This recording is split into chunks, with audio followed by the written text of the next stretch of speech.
Hey, it's me, SteveWB, and welcome back to my channel. And today I have a very special surprise for you. We're going to be flying over Jazzland. And if you don't know what Jazzland is, it's an old theme park that is located in New Orleans East that was wiped out by Hurricane Katrine 15 years ago. I'm not in front of the place because I literally just got ran off by security. They're like telling me because of copyright restrictions, that I can't fly over the old theme park legally.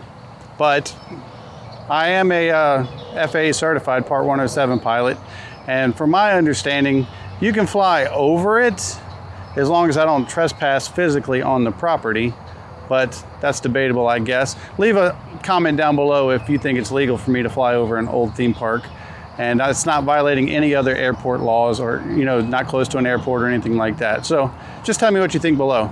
Without further delay, let's just jump into the video. I'm going to show you the footage that I shot. Let's just go ahead and jump right into the footage. Tell me what you think.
Okay, so what did you guys think? Did you like it? Was it cool?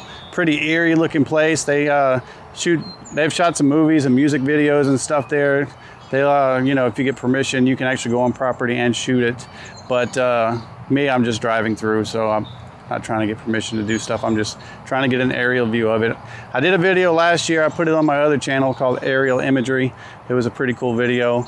But this one, I just kind of did it quickly because I'd already been run off by security once and I didn't want to cause any more problems, so I just flew one battery. You know, I got the whole park, but I didn't get the close-up shots that I really wanted to get, and I'll get those on a further date, and I'll put those in a video and post them up. But anyway, if you like this video, give it a thumbs up. If you like my channel, please subscribe. I'm SteveWB, and I'm out.